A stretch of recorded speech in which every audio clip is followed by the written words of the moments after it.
Hi, welcome. Thank you so much for being here today. Today we're in the Gershwin Theater. We're over here on House Right, which is stage left in the Theater Hall of Fame.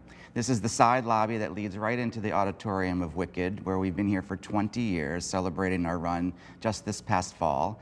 And my name is Edward Pierce. I am the Associate Scenic Designer for the show. I've been with the show since the beginning.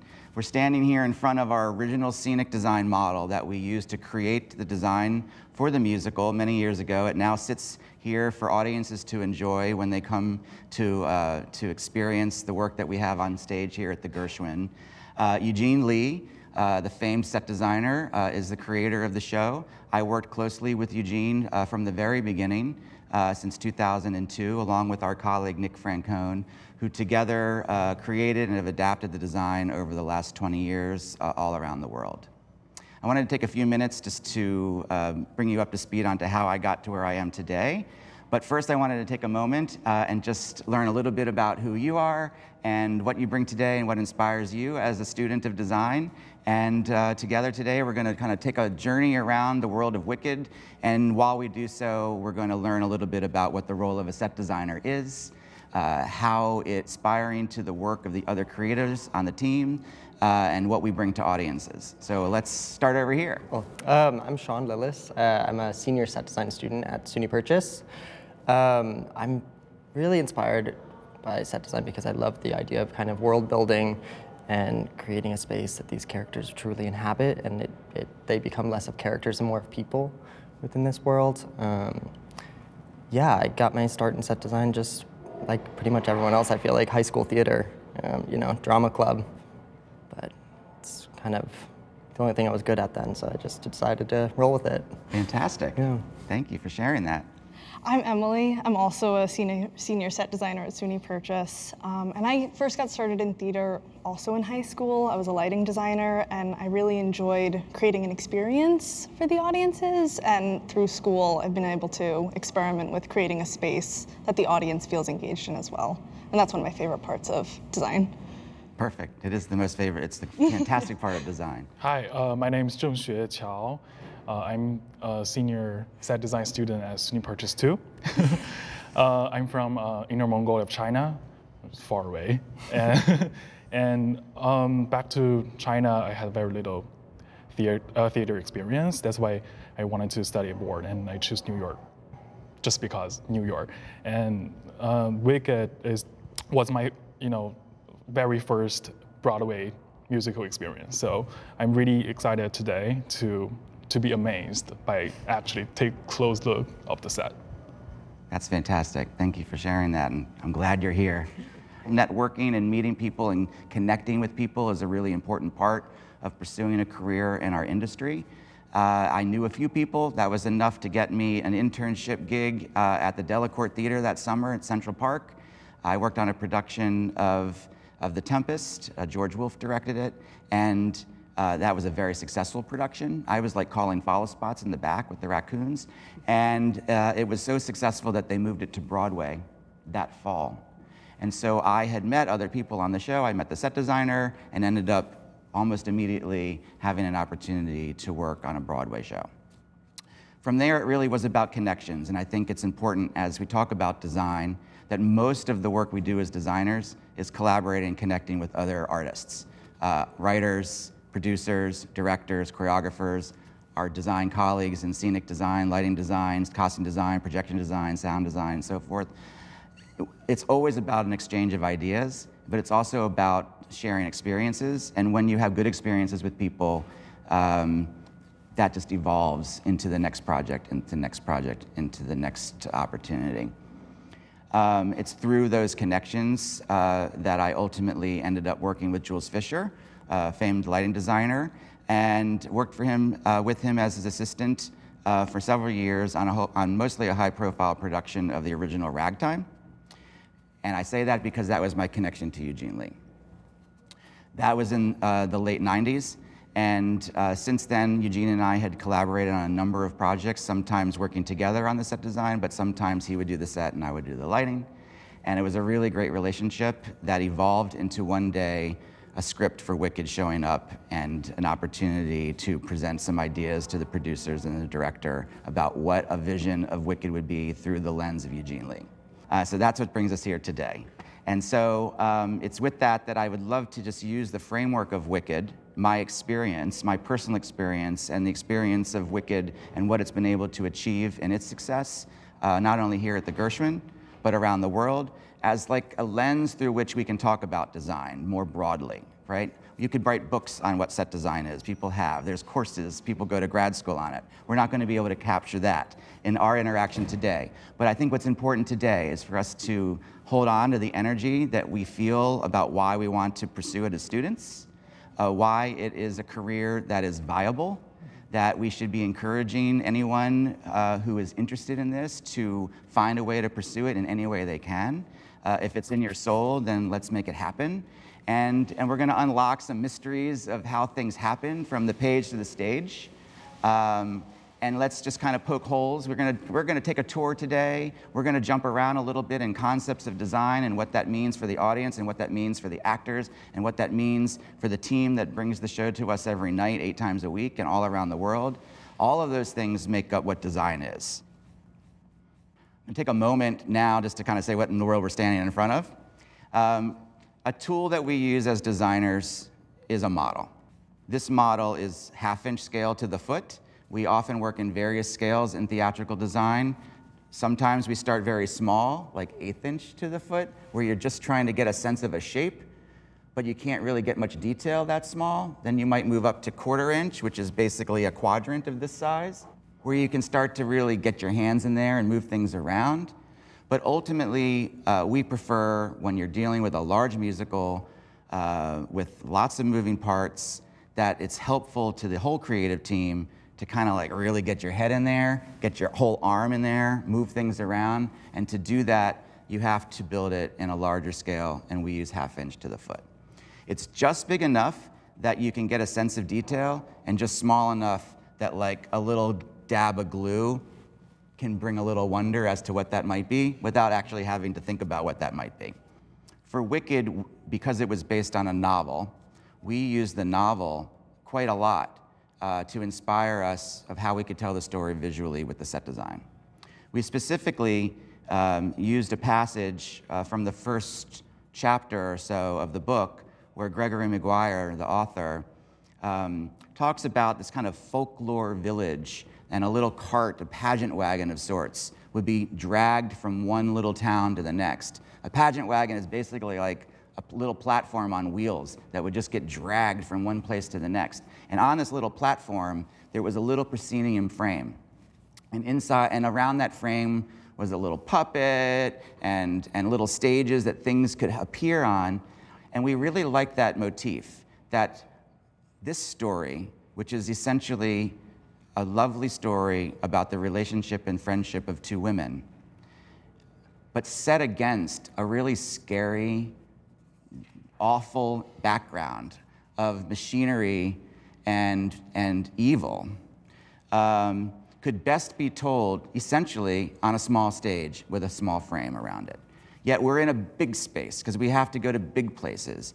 And so our concept was to create that pageant wagon of sorts with the frame, with a leathery dragon above, to kind of create a world that when you look into it, as you did in the novel, when a viewer looked into the little pageant wagon, it was like a magic moment. They would see their future inside of this little pageant wagon. And so that for us was a way in to telling these little vignettes of stories about the journey of these 2 women and the people they met and the people who influenced their lives. We're going to take a tour of the stage where we're going to get to talk a little bit and explore more about how we've achieved some of the elements that we've designed and how we conceive that. And at the end of that, we'll weasel our way out the stage door, and we'll walk downtown about 15 blocks to my design studio, where we will kind of reverse, from the page to the stage. But we're doing this in reverse. We're doing the stage to the page. And we're going to go back and we're going to take a look about where this kind of work begins. The tools we use as designers in the studio. You guys have taken some time before today to prepare some thoughts about a song or a scene from Wicked, seen in your own concept and in your own way of expressing your thoughts. And I'd like to share that together so that we can discuss that really as a place to say, when you're inspired by an idea and you study this craft, this is where it begins, taking ideas, sharing them with others in a safe space where ideas can come and go and eventually turn into something that's a more finished product that has a life that can live on. Let's take a moment now and head through those doors. We'll go into the auditorium and take a look at it. Sound good? Yeah, cool. Great. Welcome to the Gershwin Theater.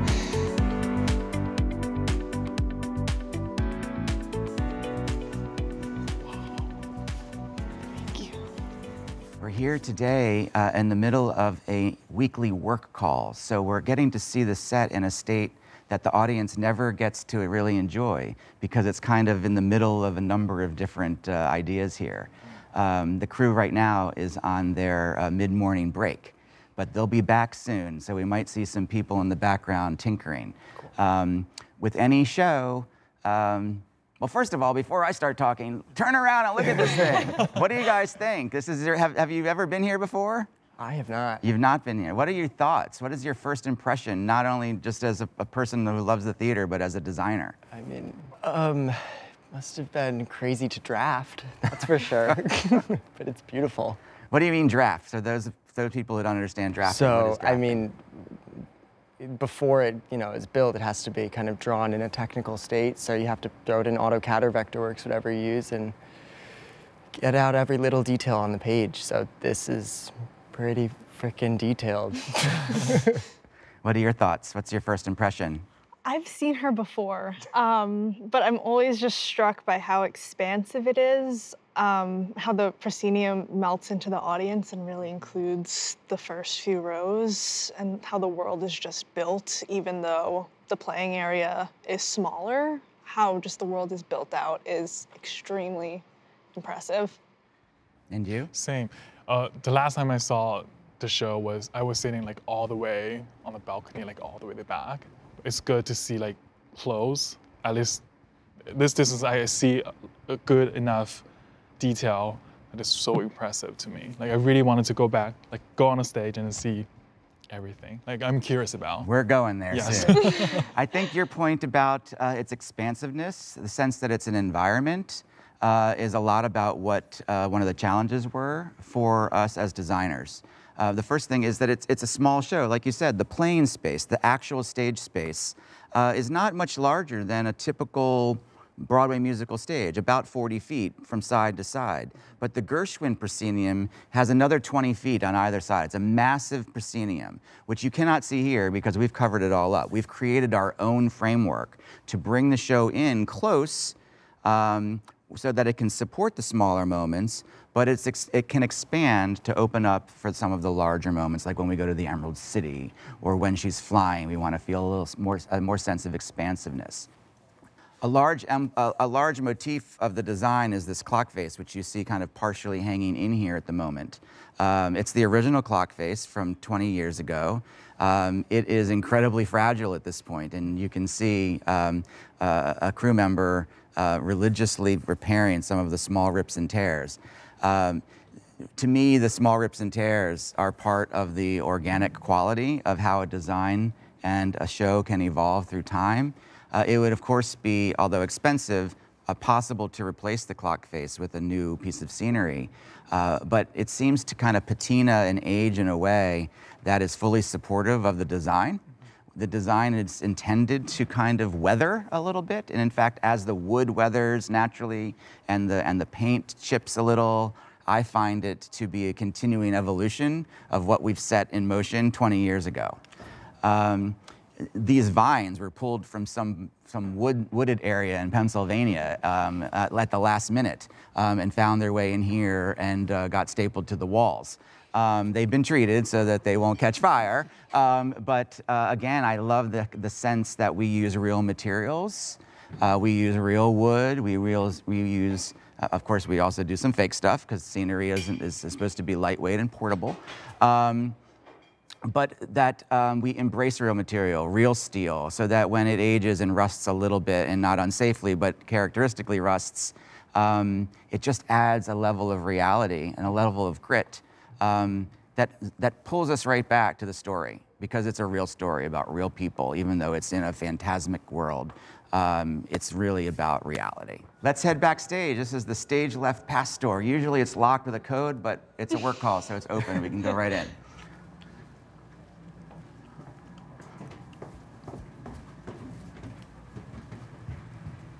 We're gonna head over here.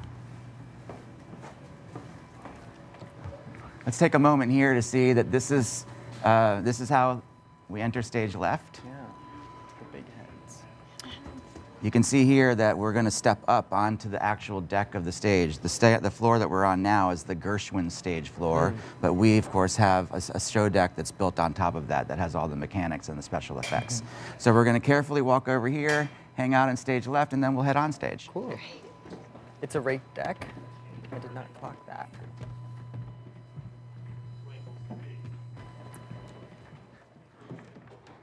All right, well, welcome to stage left of Wicked. As you can see, there's a number of props and furniture that gets stored here, both on the ground and in the air. There's access ways to the bridge, which is a piece of scenery that flies in, a big trestle bridge.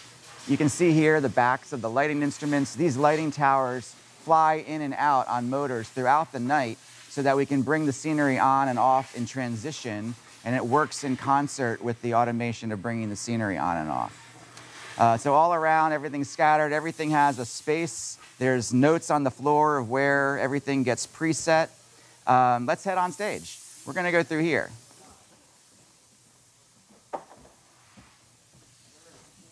Please be careful of the hoses. Step over the hoses, and we're gonna come right down here. Welcome to the Gershwin. Oh my gosh. It's a lot of people. So let's bring everybody over here in this area. Well, let's just take a moment to breathe, because we've seen it from the front, but there's a really unique opportunity to be standing here in the warm lights, down center stage, 1,900 seats of the Gershwin out there for all of us. Feel the relationship of the actor to the audience. It feels very present. We're standing on a raked floor. Wicked has its own show deck, which is, downstage, about a foot off the actual floor of the Gershwin Theater, almost 3 feet in the back. It's a 1/2 inch to the foot rake, which is the highest rake you're allowable to do. But inside the floor is all the mechanics that we talked about as far as how to transition scenery, how to make the storytelling seamless. Everywhere you see metal on the floor, inside of that is a piece of wire rope connected to a winch, connected to a computer driver that brings scenery on and off seamlessly with the tempo of the music in coordination with the lighting cues, so that every night it's a repeatable set of transitional occurrence, that nothing is left to chance. The cue is called at a very specific time. Everything works in relation to each other. Lighting towers fly out, pieces of scenery come on, the lighting tower trails in behind so that when the piece of scenery lands, the lights can illuminate it. Meanwhile, other pieces can travel on and off, fly in and out, or come up through traps in the floor. Wherever you see slits in the floor or little gratings, that's an opportunity for us to introduce smoke, fog, light, wind, sound. All of these are opportunities where we collaborate again with all the other designing team, with our special effects designer, to really deliver things exactly where we need them. So the joy of having planned out the whole show to the degree that you can do on paper is that when you're in the moment and you have an actor standing here and you know you want to light them very specifically from the floor, that opportunity has been designed in from the beginning. But also allowing some flexibility, because just because we thought they were going to stand there when we were moving little paper pieces around in the model, the director and the choreographer might very well want them over here once we get to this space. Why don't we take a little journey off to stage right, where we'll get a sense of how the crew interacts with the design. Great. All right, here we are, stage right, Wicked set. I am standing in front of what we call the wizard apparatus. It's the Wizard of Oz head. When Elphaba and Glinda finally get to the Emerald City, their journey there is, of course, that they have an invitation from the wizard.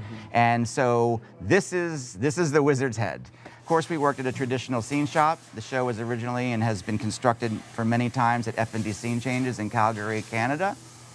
But some of the items, like the dragon at the proscenium and the Oz head, were created by Bob Flanagan, who is a puppeteer and an artisan. And so we worked with him with concept sketches and research, and then he would make us little models of what the Oz head could look like. He made us like a dozen little models, one with a big nose, one with big eyebrows, one with a pointy nose, one with big lips. And we kind of went with the director and everyone said, oh, I like the nose of this one and the lips of that one. And then he made the Oz head. But not only did he physically make it, he found a way to make it kinetic and to have a life of its own.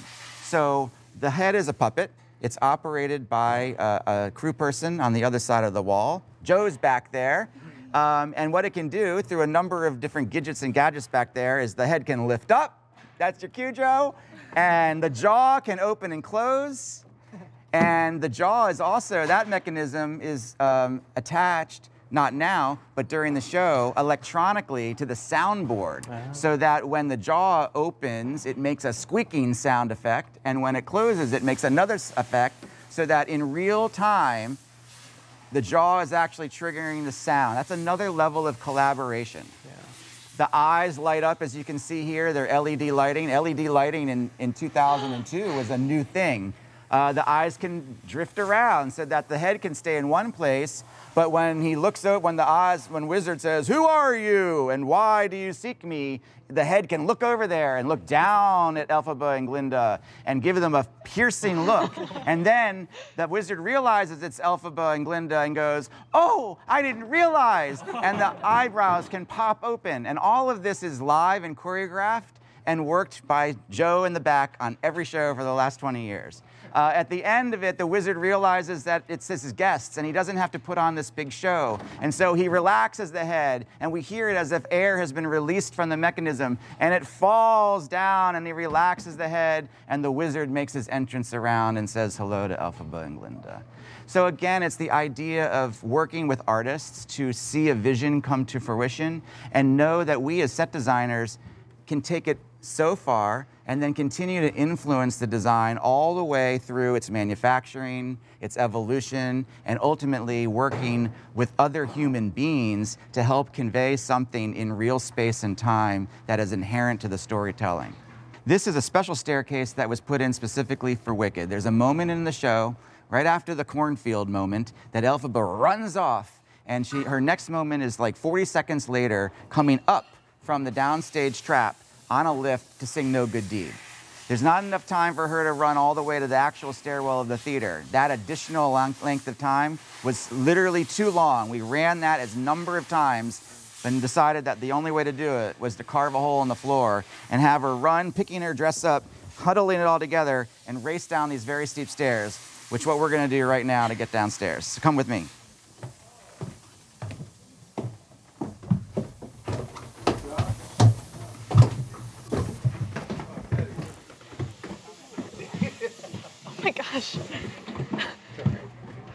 All right, well, and we're now under the stage. So the Gershwin Theater has a stage floor. Of course, we were standing on our show deck, which is on top of that stage floor. But here, as you can see, the actual natural floor of the Gershwin is built out of scaffolding and cross bracing and a plywood deck surface. Underneath here, all of this kind of catacomb of space has been carved out to help support the show and all of its technical aspects. So first, right down by the base of the stairs was where the sound department works to maintain all the microphones and all of their equipment. As we move through, there's pathways for the orchestra to get to the pit. There's pathways to get to some of the traps and lifts for the actors. When Elphaba comes racing down, then she runs over and runs right down this to get up into the No Good D lift, which brings her up so that she can sing No Good Deed. So she comes from the stage, down the stairs, runs down here, takes a breath, a sip of water probably, and then gets catapulted up to the top of the stage and then has to go sing No Good Deed. Down here also are all where they repair the lights. where the hydraulic units are for some of the effects, especially for like defying gravity, to be able to lift her up. We have a big hydraulic arm that does that. All the machinery for that is down here. And we're gonna go down there on the far left corner, which is one of my favorite little places, which is where automation control happens. That's the place where the computers and the operators run all of the automated cues that bring the scenery on and off and up and down and in and out. And it's kind of the magic behind the curtain, behind the curtain, behind the curtain. So let's head down that way and make a left.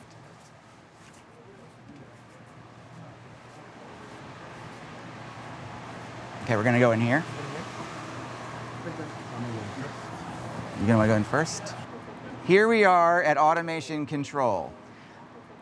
These are the computer consoles that control both the fly effects and the deck effects. What does that mean? Some pieces fly in and out. They use winches to counterweight some of the line sets in the space to be able to fly scenery in and out. That is controlled on a separate controller than the machines that control items coming left and right. That is for safety reasons and for some other technical reasons.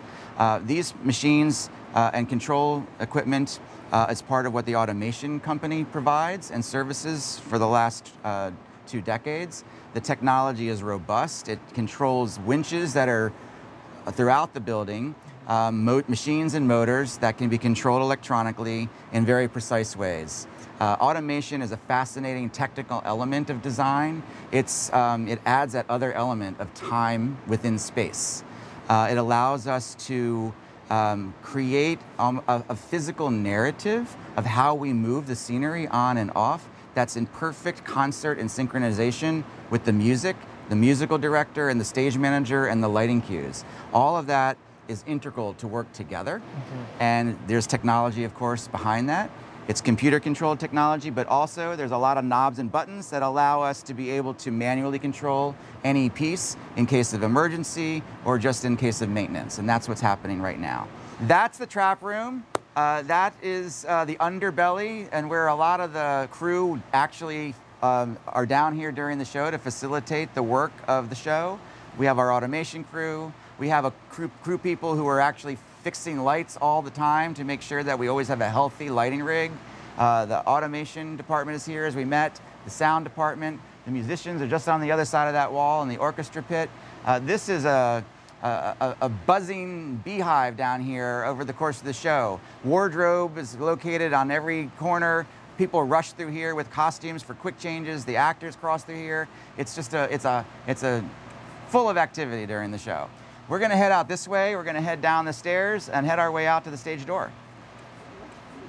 What's interesting about this stairwell is that over the course of the run of the show, we've kind of used it as an homage to anyone who has appeared on stage. So you'll see like Shiz University class of, and it's just every year of people who have been cast in the show get memorialized on the wall. And it's obviously continuing, evolving, and pretty soon, hopefully, we run out of wall space. When they started the idea, I don't think they actually calculated out 20 years of wall space. But as you can see, there's the 5,000th performance and so forth, all the way down to the original cast right at the base of the stairs. So let's go.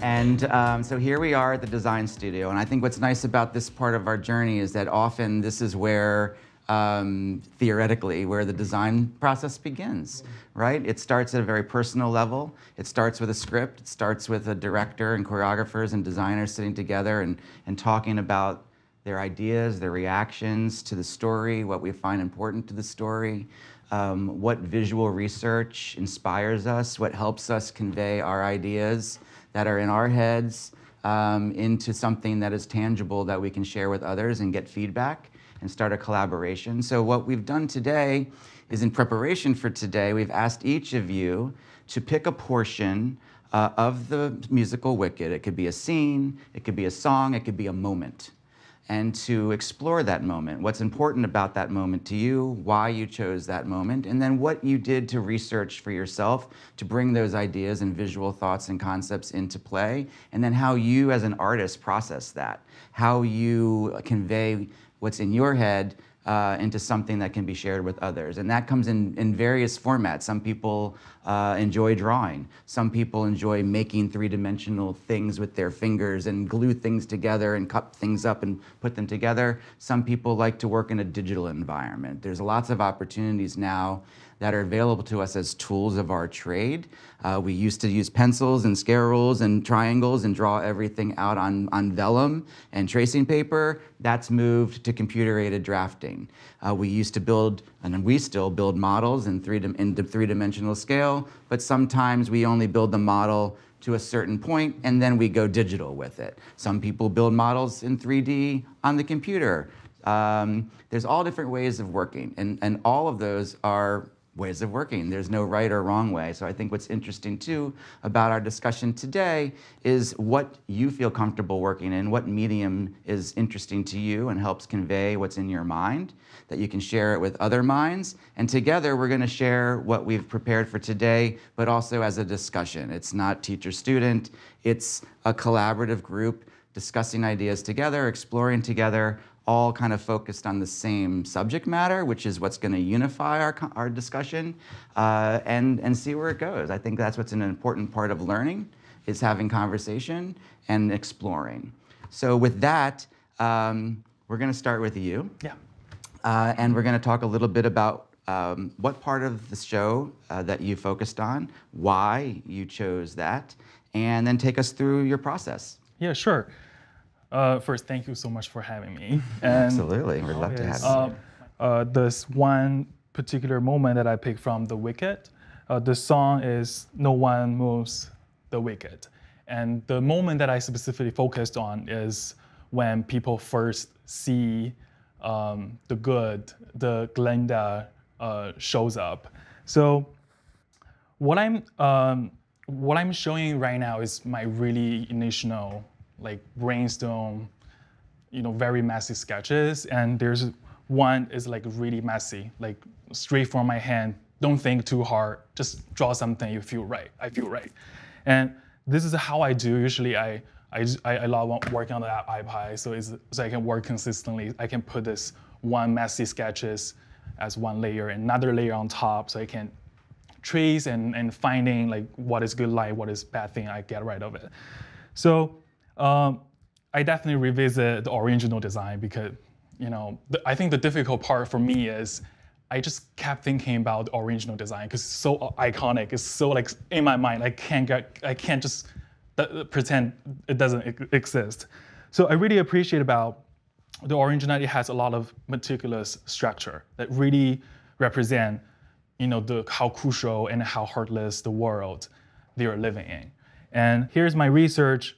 I have these two metallic structure. I think I wanted to continue having that in my design, but kind of reform in a very abstract circle way.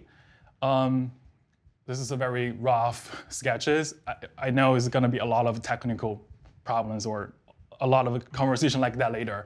But what I love about this part is I don't need to think about the technical problem. I don't need to think about reality. What I have here is I want to reform these metacular circles and possibly transform this into a turning table, like spitting circles, because there's a circles. I want the circles to be spitting. So potentially it can be something we can do and prepare the behind of this structure and present to the audience by spitting. I think that would be something interesting. For that moment, when Glinda first showed up, I'm thinking, I'm really inspired by these photos here that having very strong focus and enter. That's exactly what I wanted to give to Glinda. Very hello, very holy moment for her. So I put her in the circle, and when she's in a bubble and start to showing people her present, she's slowly spinning around and showing up.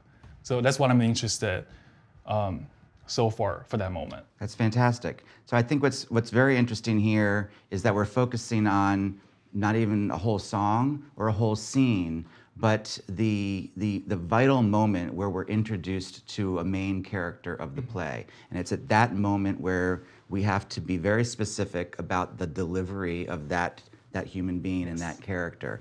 And so what I believe is a fantastic approach here is the use of circles. Because there's a center point to a circle.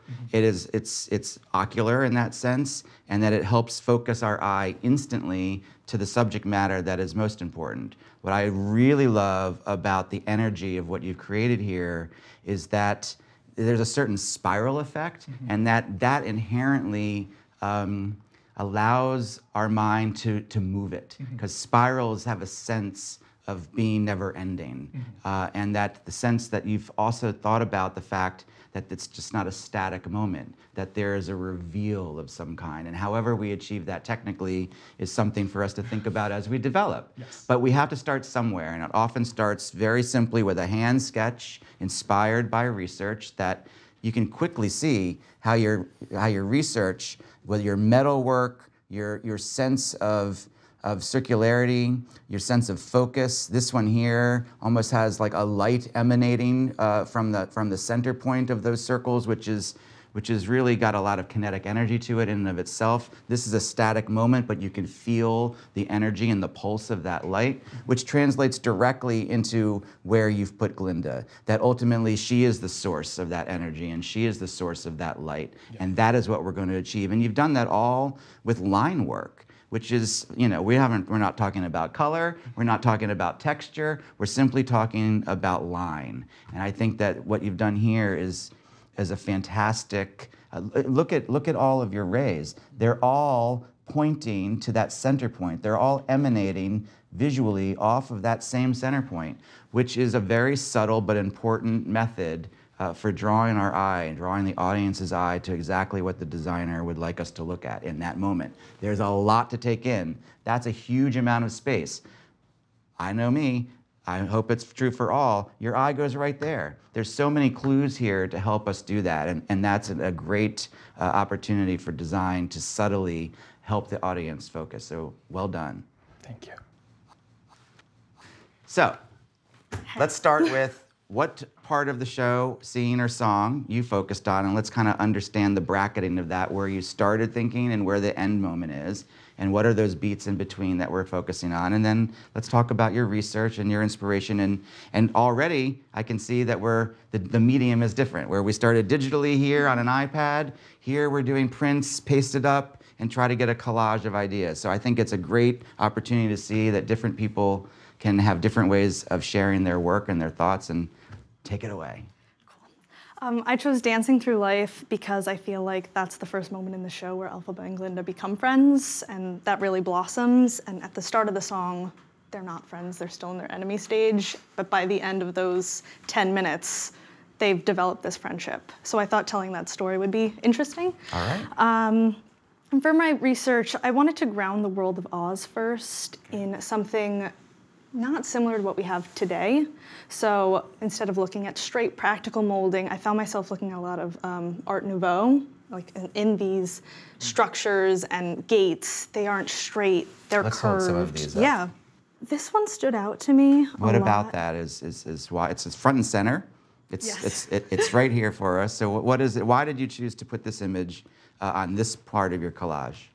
I chose this image in this part of the collage just because I think this whole section down here deals with molding, and something that we're used to seeing is just straight French molding. And I thought it was interesting how it has the opportunity to take these unnatural shapes but still provide the same structure. Yep. So that's what I was interested in. Also, I read some segments of the book, and it felt very naturalistic and man-made. So I appreciated how all of this was grounded in nature in some way, and the natural forms that things take. Also in the song, I think there's a contrast between wanted attention and unwanted attention, which brings me to this image. It's a fantastic image in the top corner there. Talk about that. So first I see Fiyero at the beginning as this wanted attention. He's persuading this whole crowd of students to have this amazing party. But once we get to the party and Elphaba arrives, she's this source of unwanted attention. And I kind of see the crowd surrounding her like this, pointing, laughing, and she's alone in the middle.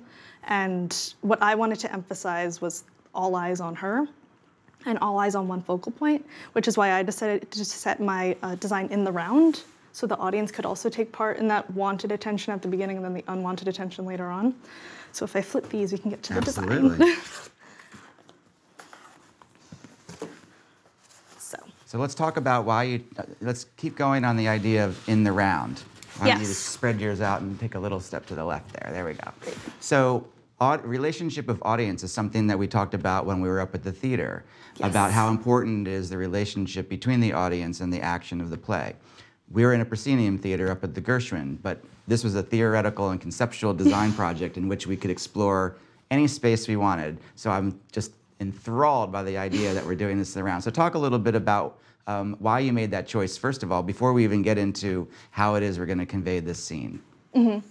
So again, just to touch on again, I think having the audience contribute to that feeling of being watched and being put on this pedestal was important to me.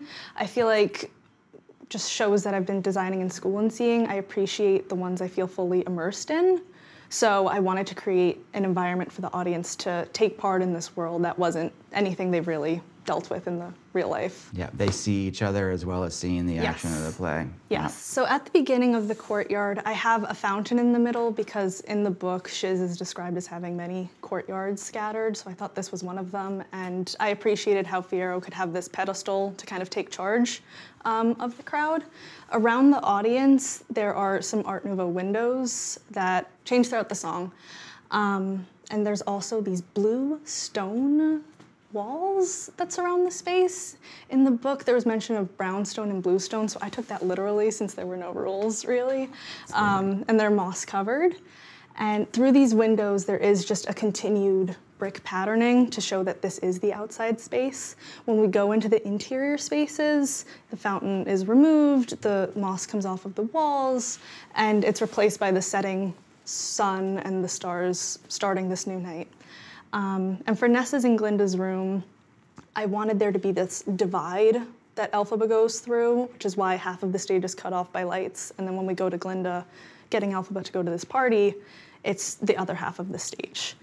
When we finally get to the Ozdas ballroom, I see these lights of varying shapes and sizes coming down, creating sort of a always moving lighting flow. I also thought of this scene as very pink because everything seems to be going Glinda's way. She's at this party with this boy, and she just got her training wand, and everyone loves her. And I think that's harshly contrasted when Elphaba finally arrives, and everything just kind of goes quiet. And it's up to her to make this move and connect her and bring her back into the space. So I think when she first enters and makes her way to the middle, she's kind of like a magnet in that, a magnet in the opposite way, and that when she comes, everyone else moves away and surrounds her. And we are met with these like harsh, judging shadows, and all eyes are on her. And when Glinda decides to finally dance with her and start that friendship, I see the scene slowly being brought to life in these lights, this time more green, to show that she's more accepted in this space. And I think it ends on a hopeful note for the future. That's a beautiful journey and well described, so very, very good. Can you talk a little about your medium and how you've chosen to illustrate your ideas? Because to me, it seems like it's a compilation of sketching and photoshopping and lighting in Photoshop, and just so that we understand that there's lots of different ways to convey what's in your brain to something that could be printed out and pasted on a board. Take me through a little bit of your physical process about how it is you work and how you feel comfortable conveying your thoughts. So when I first started, I did a lot of like super rough sketches. I have some on there too, where I just wanted this to be in the round, so I printed it out multiple times and threw different scenes on top of it to make sure it worked and applied. And from there, these very rough developments, I went right into Photoshop, found a theater that I thought fit the needs of my space, and then I started overlaying like this floor texture and primarily used Photoshop to just create everything and create the lighting.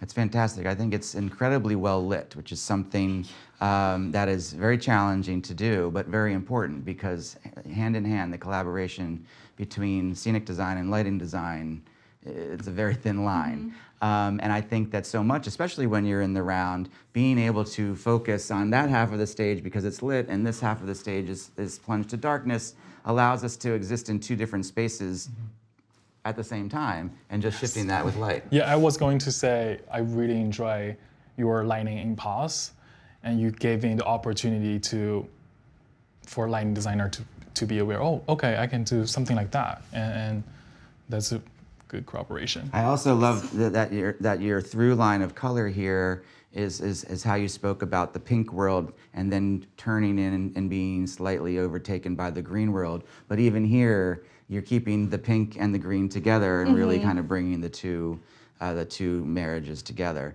So I think that's fantastic. I'd love to flip back, actually, because as beautiful as these are, I don't want us to overlook how absolutely stunning this sketch is. It looks effortless, although I'm sure it was not, but it immediately illustrates to me the power of the moment. And we don't need the theater. We don't need the windows. We don't need the line work that you're so attracted to. That's the story moment. That's what we're trying to find, to build around. And it helps us understand that the simple joy that we get from this sketch, if after we've rendered ourselves to death, do we still have that moment? And I think that it's super successful because you do. You found these people to be in silhouette, where here they were simple line shapes. They don't give us any more information other than that. And that's what's important. You found a piece of research that inspired you. You found a way to convey that in a sketch. And then as you realized that in your full rendering, it became a more three-dimensional space that addressed lighting and space and time. And yet we still get that sense of people pointing, that they're in the center, the story is about them, even though we have all this other information just to provide us context. So super well done. Thank you. Thank you. Very well thought out. I chose One Short Day. I chose it because Oz in Wicked felt like this foreign entity. It's a place that they always kind of talked about wanting to go to. And it's this new thing. You know, it's something they're not familiar with. And so I thought that would be kind of fun to play with. I could make it up as I go. Yep. But I was very inspired by kind of just cosmopolitan cities and the conglomeration of architectural styles. Most of my research is based in Art Deco. I think it has a very futuristic and kind of utopian energy to it that I wanted to embody with Oz. Because again, it is this foreign entity that they're so excited to see. I think it needed that kind of level of spectacle. Is there a key piece of research that you yourself kept coming back to as Maybe you were thinking about it? it was a lot of these arched gateways, just arches. There's a grandness to it. There's a Yeah. sense of scale that's over a human scale, because even these doors Right. are probably twice as high as a human being almost, right? I wanted that level of grandeur Yeah. in my fantastic. design for sure. I see a lot of gold floating through here There's too. a lot of yes. gold and a lot of green. I also was, for whatever reason, can't really explain it, inspired by peacocks. Okay. Which Well, let's look at that peacock and see Yeah. what it is that, It's the that inspired you. It's that there's a level of pompousness in Oz, absolutely, and the fashions and everything. And I think that having that be represented in also the architecture is an interesting thing. And I think a peacock is about as pompous as a bird can get. Absolutely. Maybe a flamingo has a peacock. Yeah. Talk a little bit about this image, because it looks a little futuristic. Yeah, that I think it's probably an AI-generated image, but it's again this idea of a utopian society, just because they've idealized it so much in their head, and I think playing into that is something really fun. Also, the shape and the architecture of those buildings reminded me a lot of kind of the Wizard of Oz skyline, where it's just kind of rounded domes and really tall buildings. And this is a moment in the show that it really is an opportunity to breathe. Yeah. We've gone through a lot of learning and understanding with the characters, and this is an opportunity for that opportunity to get to the big city and to see. And there is a moment of breath in this moment, this transition of the show, when they decide when they have the opportunity to go and they kind of reach out on that journey. I think it's important that you kind of get that broad view of it, and then you can get in and see those details and see the grandeur. Alphaba also specifically states that like this is the first time that she's ever not felt judged or stared at. That's important, right? She Yeah. feels like she belongs there. That's a line from the play. So take me from the research to how you interpreted that and how you Absolutely. share your vision through your hand. Go back here. So here's my peacock. Great. I see the peacock. Yeah, absolutely. So again, it's a lot of kind of Art Deco inspirations merged with these kind of classical architectural styles, also incorporating just like almost religious imagery. I really wanted it to feel like a conglomerate of all these different ideas. But I wanted Talk about the religious imagery, because one of the things, if you dig deep into the story, there's the world behind the Emerald City. It's the Wizard of Oz, and the world behind, and the Man with the Machine. I mean, and yeah, like the whole of everything that's this. happening in Oz right now, with the animals not being able to speak, and that kind of overtone of authoritarianism. How does that speak to you as you talk about religion, for example? The wizard is just like a deity to these people, and Oz is like a place of worship to him. It's the holy place. So I wanted to kind of incorporate that idea. But I also wanted it to feel like it was definitely like a separated space. So I wanted it to be walled off and gated. And so that's what we're looking at here. There seems to be some kind of a grand entrance to Oz their here. entrance, kind of their arms locked moments, ready to kind of ready skip to take down the on yellow the brick world. road. Then those open up. Yep. And then the world. Then the So the this ensemble comes this through. proscenium piece would probably track downstage to open up the space more, and then this would either track out or fly up, and then you kind of see more of Oz. And I wanted to incorporate, obviously, this idea of the yellow brick road into my arch as well, in the color. What strikes me is this kind of fading away of this kind of peacock entrance glamour, and like letting that kind of peel away to these soft vertical lines that have obviously create a sense of landscape. And we're still, although we're in it, we're still a little bit of an arm's length away from it, which I find very attractive, that there's a little breath of air here, that there's a sense that we're kind of in the towering world. So talk a little bit about that. I mean, I think it's still like it's a new thing to them. They're not in it yet. They're not the Ozians. They're still these students at the school who've been invited to visit, but it's not their home. Yeah. So I didn't want it to feel like they're kind of walking the streets of Oz. I want it to feel like they're looking up at it. Yeah. It's looming. Great. Yeah. I love the sparkle, that there's a sense of light and energy there as well. And then I just had them going to the show. I think curtains come into the space. It becomes a theater within a theater. Yeah. Yeah, I mean, I wanted it to feel like a pretty naturalistic theater. Everything else has felt pretty removed from what we know. But I think, I don't know, maybe a theater is a different thing in Oz, but I think a theater is a theater is a theater. Yeah. So having kind of iconic imagery like curtains with tassels. Yeah. And we have a nice through line of the yellow brick road that seems to connect all of these locations, which is fantastic.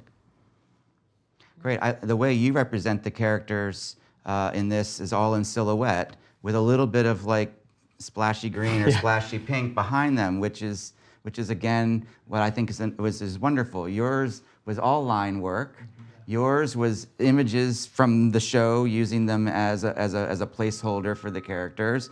And here we're talking about silhouettes with color. And yet in each of those instances, we understand who the characters are. Our eye goes to them, and they're rendered 100% individualistically. So I think that's a nice way to show that there's many ways to skin a cat, and that it's for personal to you. So talk a little bit about your physical process. Like, how do you create an image like this that ultimately can be printed out and stuck in a plastic sleeve and shared with us here in the studio? So this is a departure for me. I'm typically a modeler. I love working in the physical. I just think it helps a lot. For this, it was just kind of a lot of playing with Google Images, finding something that worked, throwing it in Photoshop, manipulating it to be what I needed, and kind of continuing on. But it was a lot of just working in layers. So did you start it all with even like a pencil shape, or did you literally find images that just started laying it in and multiplying things? And I did some rough sketches for sure, just to kind of understand composition of the space. But really the majority of the work was just in the digital world. Great. So it's essentially a digital collage in many ways, right? You're finding source imagery and pieces and parts of things, and like we would do by cutting things out on paper and gluing them together, we're doing that digitally, which allows us to do some repeats and allows us to mirror some things and allows us to, you know, go in with tools that are digital tools, not brushes, but digital brushes to give ourselves texture or filters and give ourselves light, allow us to develop a little peacock image and then copy that 100 times. I think all of this speaks to the fact that we should never shy away from the tools that other people in the universe have created to do many different things. We in the theater kind of benefit a lot from the development of technology that is developed for other things.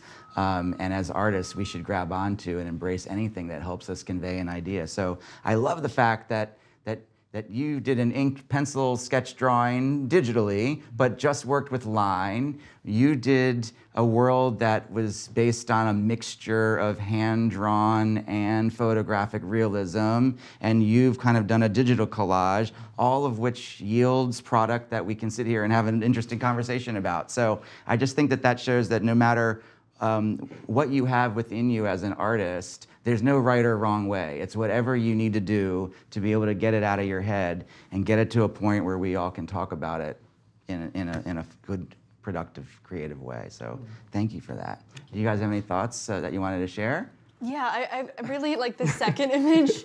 What you have with the yellow brick road, this motif, and then these two other roads that come in, it feels like they've just entered this world and there's all these places to go. And I think that captures like the overwhelming nature of it very well.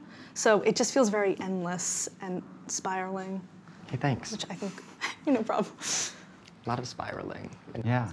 I think what's also important too is how we share and we have these conversations, because as we learn, we're lifelong learners. I think I'm a huge proponent of lifelong learning. There's so much out there, and the minute we stop learning, we might as well stop. And so that also is because we can share ideas and we can talk about it and we're in a safe space. I think what's important about the early part of design is that we create a space that is a safe space to share. Whenever someone, as an artist, puts their thoughts down on paper or digital paper, that's a scary moment. It's you see it in a way, and now you have to try to convey that to somebody else. And when they look at that, they're going to see it in their own way. And somehow together you have to find a way to have a common vocabulary for one image, for one scene, for one entrance, for a sequence, for a whole stage picture. All of those things require collaborators to find a common language, and that often means failure. And meaning, like, I tried an idea, it kind of like fell on a lump when I presented it. That's okay, because finding out what people don't like sometimes is a good way to find out what people do like. And even though you might like it, the director doesn't like it, the choreographer can't dance on it, and so maybe it's not a good set design for that purpose. Even though we like all this stuff, maybe the choreographer's like, I don't know what to do with gates, so I don't want gates. Or I want that to fly out, and you're like, oh, I don't have room. Like, these are parts of the conversation. So not only is what is the image, but like we've talked a lot about transition. The next step here would be, okay, this is great from the front, but now I need to understand how it actually works. Because we don't get to live in the world where we only get to draw the fronts. We also have to look at it from the back, from the top, from the sides, and make sure that we're sharing space with everybody else, and that we can move from one scene to the next. That maybe once that fountain goes down, because because there's a basement in your theater, we're going to have that fountain go down so that Fierro can be on it and show that he's kind of in control of that. And then the dancers come in, and then with lighting changes, we can do the interstitial moments until we find that moment where all the lights come in and we're in the Osdas Ballroom. So I think what's great about what you've developed is that there's already a sense of the organic way that it's going to transition. And back to where we started, there's an energy there, like we talked about, that is pure focus, and it's defined with line. And I think that this is a great example of using one show, different parts of one show, that we can get a lot of different personalities and design ideas kind of all existing together. And we've seen a lot today. We've talked a lot about design process, how we take something from the page to the stage, how important it is to balance creativity with practicality and to create an idea that's adaptable, so hopefully it has an opportunity to live on. But we've seen so much and talked about so much, I thought let's just take a few moments to ask some specific questions that might be on your mind or the minds of others who might be wanting to fill in some of the gaps here. So let's just go for it. Anything that jumps out at you? After you've done your research and kind of your first portion of the design push, how do you start your actual gestures of the world? Again, just as individual as you are, I have things that I like to do versus other people. I have never been someone who's really good with hand drawing. I'm good with pencil sketching and drafting for sure, but I like to build things. Even when I was like first getting into high school theater, I would like cut some stuff up in the garage and glue things together, not knowing at all how to actually make a model. But I've always felt more comfortable kind of with carpentry and building things. And so I always get to the model as quick as possible. Even if it's just cutting out rough shapes, holding things in, not getting too specific about any kind of details or line, but just learning about how to carve three-dimensional space. But then pretty soon after this basic shape is formed, I like to jump to at least some form of ground plan. I find it very calming to know that whatever is in my head and whatever we've kind of mocked up in the model, that there's some reality that that's based on. Because if you live a little too long without reality, you might back yourself into a corner. At least that's how I feel. So we're going to graduate very soon, next year. What is your suggestion for us about career, about freshening out from the college?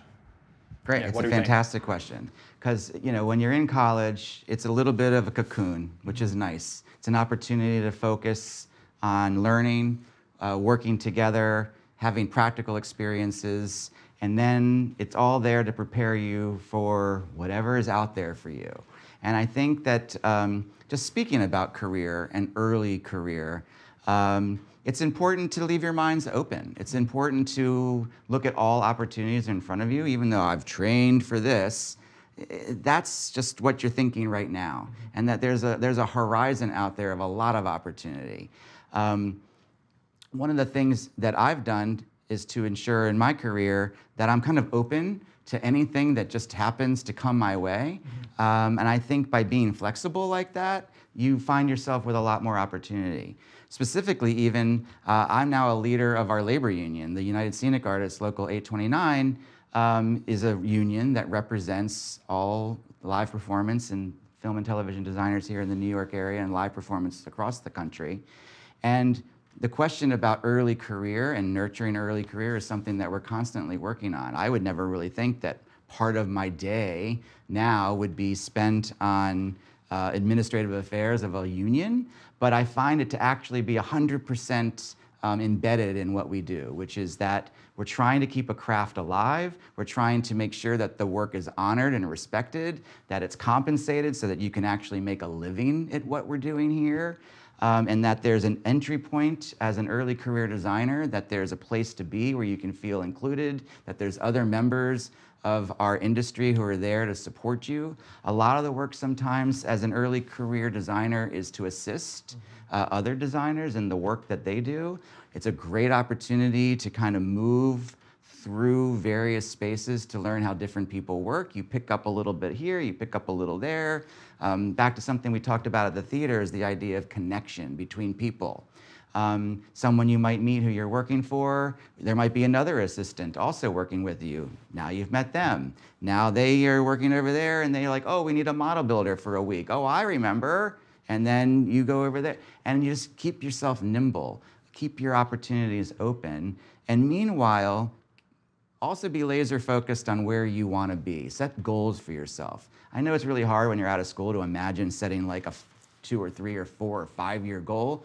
But somehow, however you do that, if you take a journal entry or you just kind of lock it in your brain, always have a goal and know that the path to that goal is not going to be linear. Don't make it linear because you're going to miss out on the stuff that you could have seen along the way. and just be open and honest with yourself. And also, we don't have a lot of time on this world at the end of the day, so always enjoy what you're doing. If you find yourself doing something that you don't enjoy, that doesn't mean you're on the wrong path. It might just mean you need to take a step back and realize that there were other options and maybe try the other side. Just be flexible, I'd say, and enjoy yourself, have fun, be a good person, be good to other people around you. People always remember the people who were good to be with, not the people who weren't. And if you just always are aware of that, you're gonna have a fantastic career, whichever way it takes you. I really enjoyed sharing this time with you. I'm really glad we got to take a tour of the theater. It's always great to see it from the backside, to understand how it all works, the nuts and bolts of it all. I think it was interesting how we could connect all of our thoughts and energy into how we create theater, how we think about set design, how set design is kind of a living, breathing component of a show, that it never really stands still, that it's not static images, but it's always something that's kinetic and brings energy and excitement to the storytelling, and that I'm glad to see that you're students of set design.